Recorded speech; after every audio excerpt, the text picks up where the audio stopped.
Hello, and welcome back to Wonderland Asylum. Today we have issue 7 of Hachette Partworks' release of Titanic, the ship, the legend. Okay, so what do we have in issue 7? Again, we have the engines with the propellers, which I know there's a bit of a debate about whether the Titanic should have 3 or 4 blades on its central propeller, but there's a picture just there. I know it's a subject of great debate, and it's a debate I'm not getting into. I'll just build whatever comes. An unknown child whose remains were discovered after the disaster. A dive in the pool. Interesting fact, did you know the pool in the Titanic is still full? Anyway, and then, again, a bit about the diving and when they recovered the lamps and everything. Still hanging in the Titanic, the grand chandelier there. And then we move on to the instructions, which is, as we always say, the main bit. And again, brown cardboard box. So let's get the parts out and see what we're doing today.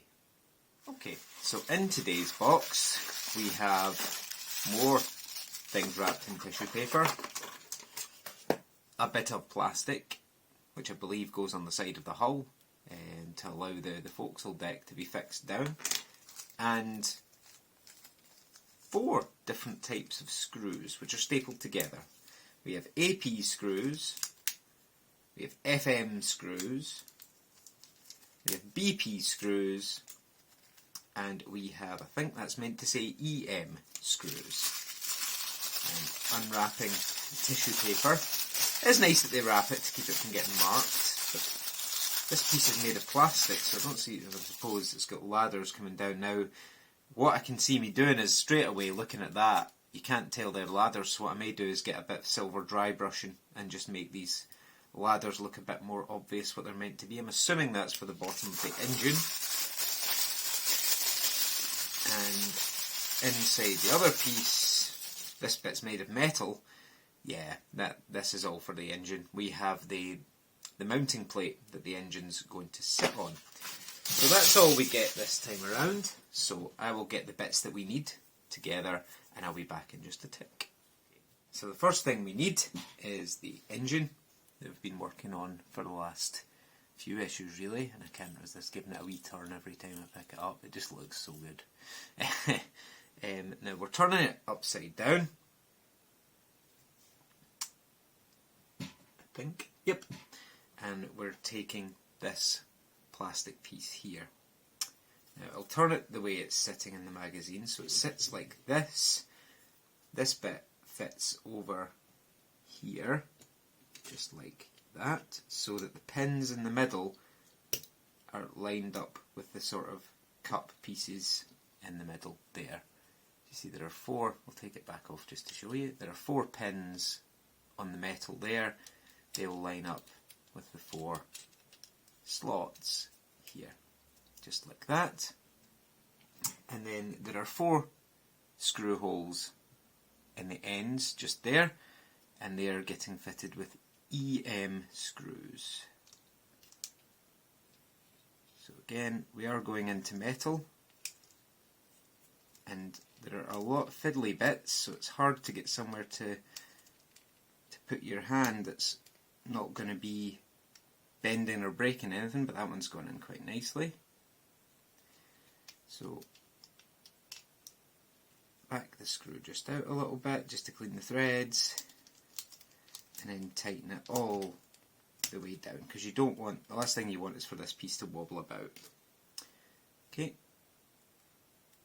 as I say, the 4 screws are going into these end holes here. So the next one I'll do is this one.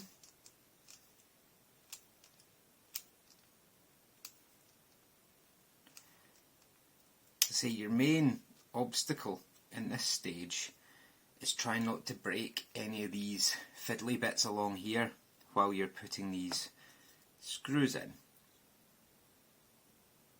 But no, we seem to be all good so far. Okay, so I'll put these last two screws in and I'll come back to you once they're done. You can see where I'm putting the screws in.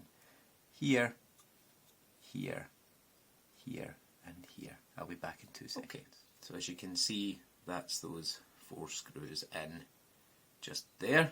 Not too difficult, but again, the hardest bit was finding somewhere to put my thumb so I could get enough purchase to screw it in. But we're all done and we're all good. So now we're taking this metal piece here, and the sides are different. You have one side which is a kind of notch in the end, and the other side which is beveled. The beveled side, as it would suggest, goes where the crank pulley is. So that will just line up like this. Push it all down so it's seated perfectly, just like that.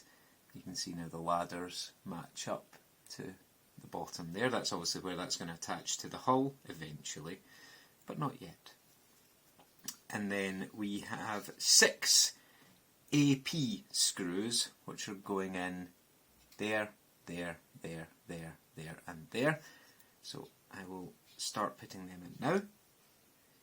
And be very careful not to use the AP screws in the holes where the FM screws need to go, because that you'll have a bad time if you do that, because plastic screws are not designed to cut into metal, so they will just snap. I had that problem with, oh dear, what model was it? It was the Ecto 1. When I started the Ecto 1, there were 2 holes that it wasn't entirely clear what was meant to go where, and as such we had a bit of a disaster. So as I say, and then the middle 2,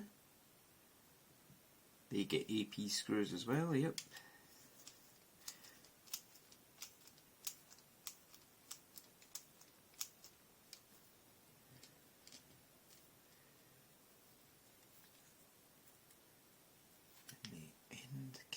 Here.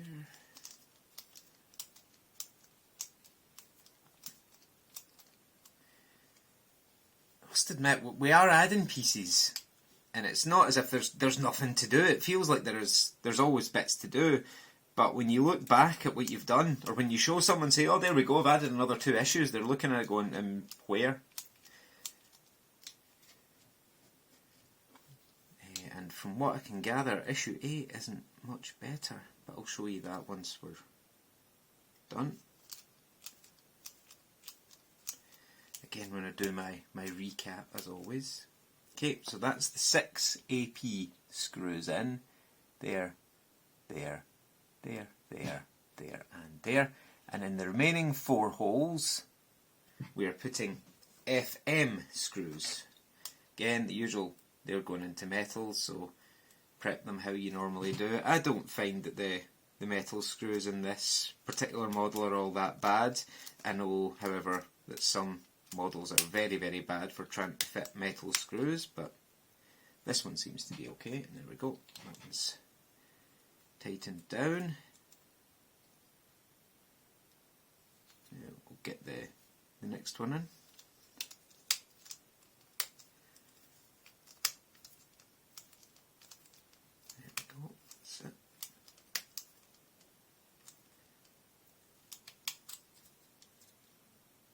Good.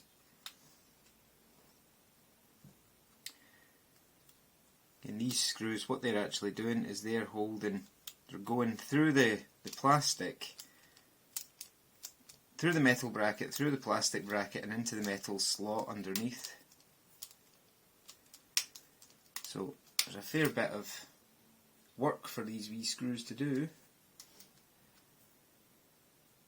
I'm going to need a new screwdriver head soon, because this one's starting to get a bit chewed up, I'm noticing. And you don't want that, because it'll start to mess up your screws. There we go. Yep, there we are.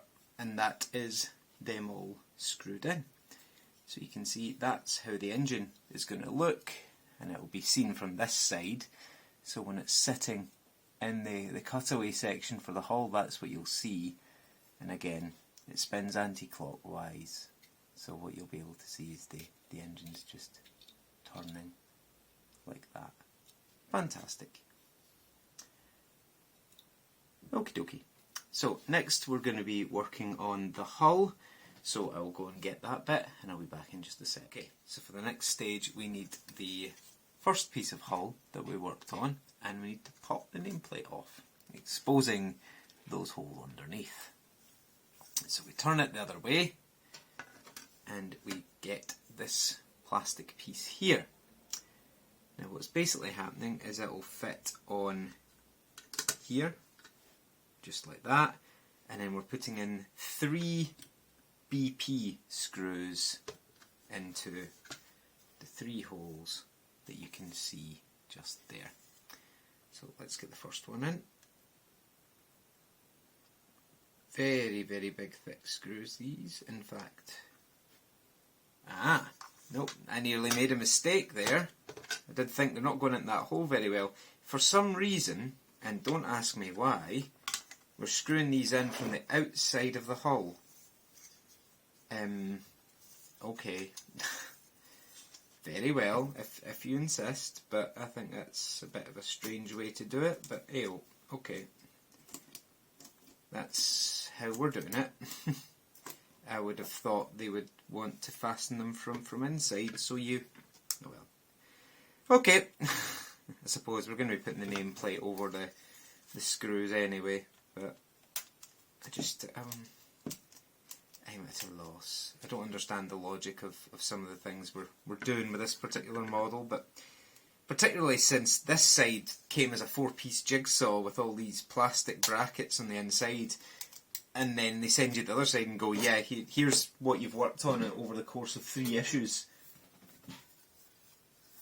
As one. So, yeah. Anyway, I'll put that down there. There we go, that's that plastic piece fitted there. Now that's obviously going to be a support for something going on top, and a wee spoiler, I think it's one of the white sections.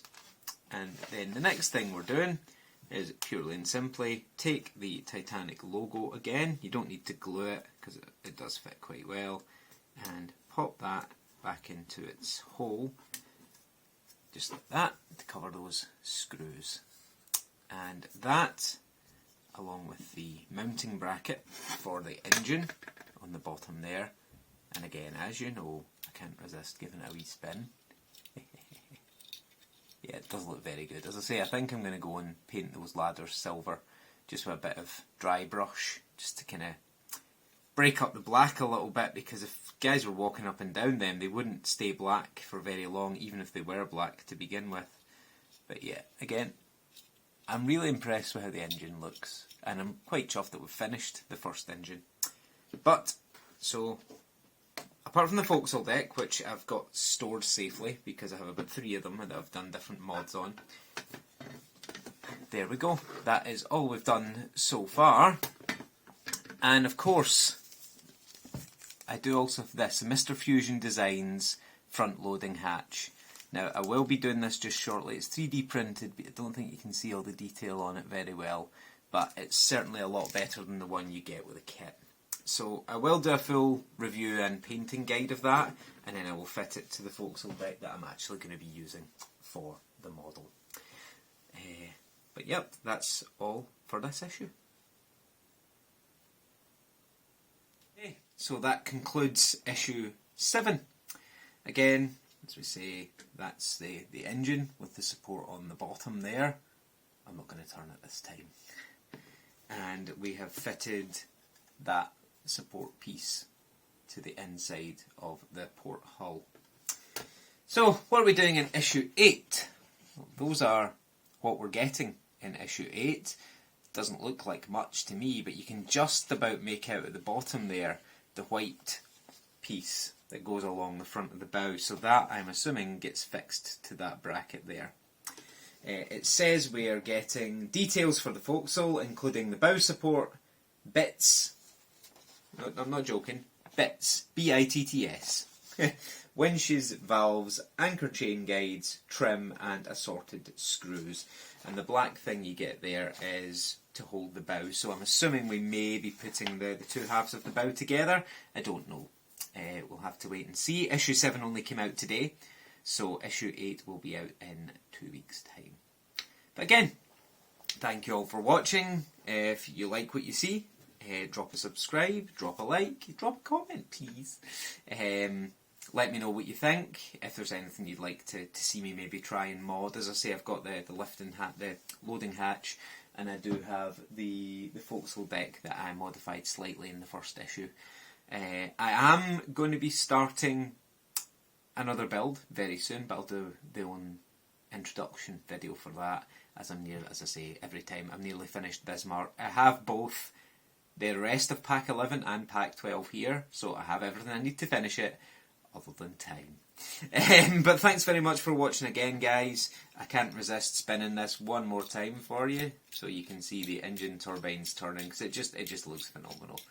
But yeah, thank you all for watching, and I'll see you for issue 8, which is the final fortnightly issue. After that, they'll be coming weekly, so we should progress far more quickly. But thank you very much, and I will see you for the next one. Goodbye.